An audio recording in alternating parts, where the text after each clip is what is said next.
une nouvelle clé pour accéder à plus de clarté, plus de clairvoyance dans votre vie. Hello, je suis ravie de vous retrouver. Et puis si vous me rencontrez pour la première fois, je suis Catherine. Je suis coach spirituel depuis 11 ans et analyste et enseignante en Human Design. Donc j'ai envie de vous partager une de mes trouvailles. Et avant de commencer, je vous montre juste le nouveau spot. Je vous fais voilà où je suis. Voilà. Un petit coin au bord de la plage en Bretagne. Voilà. Je reviens. Je me suis cachée parce qu'il y a un peu de soleil, donc sinon je n'y vois rien. Donc voilà. L'endroit est magnifique, hein, vous en conviendrez. Alors je vous ai partagé dans une autre vidéo, je mets le lien, vous trouverez le lien là ou en dessous, sur une clé, sur une première clé. Là j'ai envie de vous partager cette clé qui s'appelle la sécurité intérieure. Parce qu'il est difficile d'avancer, de lâcher le flou, d'avoir de la clarté quand on n'est pas sécure à l'intérieur de soi. Alors je vais vous partager un bout de mon histoire, peut-être que ça va résonner avec la vôtre. En travaillant sur moi, je me suis rendu compte que c'est parce que j'étais une enfant non désirée que j'ai toujours manqué de sécurité. Je me suis rendu compte que mes propres parents, ils manquaient eux-mêmes de sécurité et qu'ils étaient, paix à leurs âmes, ils sont décédés maintenant, tous les deux insécures. J'avais des géniteurs, mais je n'avais pas des parents. Alors, je m'explique. Je me suis rendu compte que mon père, qui était très dans l'énergie féminine, très yin, très douce, très coquinant, non confrontant, bienveillant, à l'écoute, c'était super, mais il avait une relation très particulière avec moi, c'était plutôt mon pote. Donc c'était formidable, mais c'était pas un père.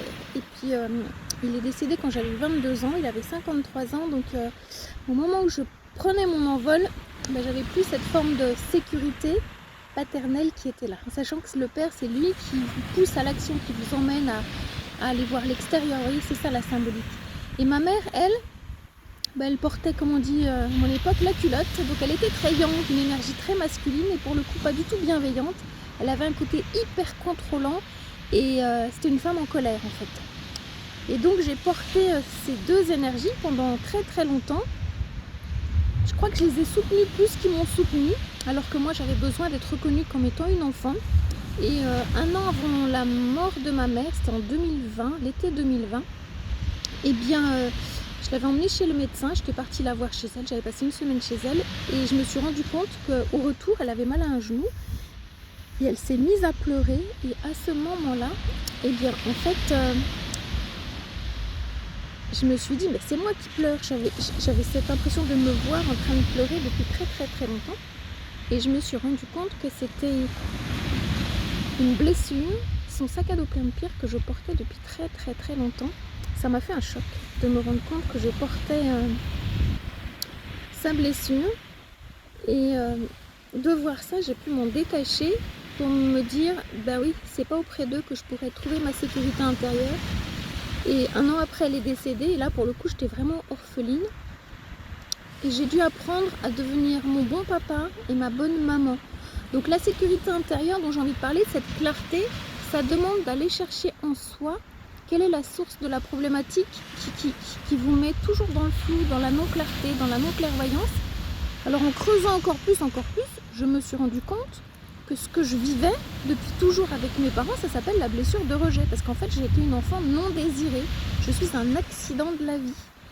Et donc, mes parents, ils me voyaient, mais ils ne me voyaient pas. C'est-à-dire qu'il n'y avait pas de présence, il y avait une présence physique, mais il n'y avait pas de présence émotionnelle. Et j'ai toujours vécu avec un grand vide à côté de moi. Donc cette sécurité intérieure, elle passe aussi par la présence. Alors comment moi je fais aujourd'hui pour retrouver ma sécurité intérieure, enfin pour aller la chercher, déjà quand je viens là par exemple, c'est un nouveau spot que je ne connaissais pas. Donc je suis à côté de Cancale, voilà, en Bretagne. Et bien je me mets en sécurité, c'est-à-dire que là j'avais envie de venir en fin de journée parce que la mer est haute. Hier, je suis allée du côté du Mont Saint-Michel. La mer était basse, donc j'avais envie d'être plus proche de l'eau. Donc j'ai regardé l'horaire des marées. J'ai regardé un petit peu sur mon GPS quels sont les endroits que je pourrais aller visiter. Et puis j'ai décidé que cette plage, elle était sympa. Je ne la connaissais pas du tout. Donc je me suis moi-même mis en sécurité. J'ai décidé, comme une grande, on va dire. Et puis autrement, pour être en sécurité, je suis en train de connecter avec des personnes qui sont pour moi des personnes de qualité, des personnes de cœur, des frères de cœur et des sœurs de cœur. J'en ai pas beaucoup parce que c'est un travail que je viens d'initier depuis pas très longtemps et j'avais autour de moi des personnes qui n'étaient pas des personnes de qualité. Dans ma vie, j'ai souvent eu des relations toxiques, même essentiellement des relations toxiques avec les hommes et avec les femmes. Donc ce que ça disait, bon, je voyais en face la toxicité, mais ce que ça disait de moi, je me sentais petite fille et je cherchais une maman et un papa. Sauf que ça ne pouvait pas fonctionner. Et aujourd'hui que j'ai récupéré cette énergie qui m'amène de la clarté dans ma vie, je sais qui je suis, je sais que j'ai à prendre soin de cette partie de moi et que je sais qu'aujourd'hui, grâce à ça, eh bien, j'attire à moi de nouvelles personnes que j'appelle mes sœurs et mes frères de cœur. Donc je les salue parce que c'est vraiment important. Il n'y en a pas beaucoup, mais je sais que ça va grandir petit à petit parce que je prends le temps de dire oui et de dire non. Et un vrai cadeau pour trouver sa sécurité intérieure, c'est de dire non à ce que vous ne voulez plus. Alors ça peut faire peur, ça peut foutre la trouille, et en même temps c'est tellement important. Dernièrement, il y a une personne qui est venue à moi pour une lecture Human Design, et je me suis rendu compte que après notre échange, il y avait un truc qui ne matchait pas, et elle s'est laissé le temps de décider oui ou non. Et pour le coup, elle a envie de venir travailler avec moi et c'est moi qui sens qu'on n'est pas les deux bonnes personnes. Donc là, je vais vraiment lui dire non, je ne l'ai pas encore fait. Je vais lui dire non parce que c'est tellement juste pour moi et que je ne suis pas la personne dont elle a besoin et elle n'est pas la personne dont moi j'ai besoin pour avancer en fait. Voilà. Donc, si je devais résumer, la sécurité intérieure, c'est aller chercher c'est quoi votre papa idéal, votre maman idéale qui n'existe pas en réalité, hein, parce que ça n'existe pas. Devenez vos propres parents. Entourez-vous de personnes de cœur que vous estimez, qui vous estiment, à qui vous pouvez demander de l'aide à n'importe quel moment, qu'ils soient proches ou plus loin. Et puis, apprenez à dire non parce que c'est hyper important. Quand vous dites non, c'est pas tant à l'autre que vous dites non. Vous dites vous dites oui à vous-même et c'est ça qui est le plus important. J'aimerais que vous me partagiez sous cette vidéo, peut-être vous avez un truc pour aller chercher cette sécurité intérieure. Je serais contente et ravie de pouvoir vous lire par rapport à ça.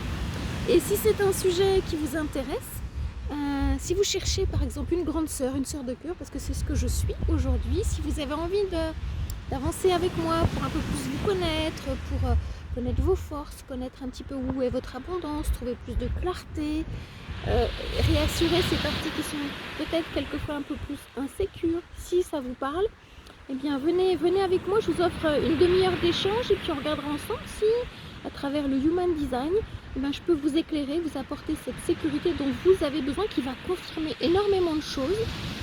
Parce que j'aime bien le vivre comme ça et vous repartez avec une feuille de route complètement personnalisée pour poser des actions chaque jour pour avancer sur votre chemin avec discernement, clarté, sécurité intérieure. Et quand on a la clarté, on a la clairvoyance, c'est-à-dire qu'on peut regarder très loin. Alors je vous emmène avec moi regarder très loin pour finir, voilà. Alors là il y a le soleil donc ça va un peu briller, voilà. Je vous invite à regarder très loin comme moi je peux voir. Je suis venue ici exprès pour qu'on puisse regarder très loin. Et si je mets de l'autre côté, vous allez voir comme la falaise elle est jolie. Voilà ce qu'il y a derrière moi. Vous voyez, oh ben on me voit là, voilà. Je ne sais pas si on va tout voir. Voilà où je suis. Donc moi je vous invite à aussi sortir de votre zone de confort et puis trouver des lieux comme ça où vous vous sentez bien. Vous voyez, moi je suis, il n'y a pratiquement personne ici. Hein. Il y a quelques pêcheurs en fait. Et sinon, ben voilà quoi. Il y a des lieux.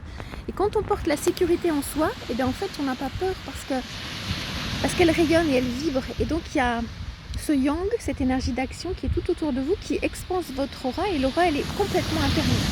Voilà ce que j'avais à vous dire, chères sœurs. Et bien, merci de m'avoir accueilli dans votre journée. Merci d'être venu jusqu'ici avec moi, partager un moment de connexion. Je vous dis à tout bientôt. Ciao.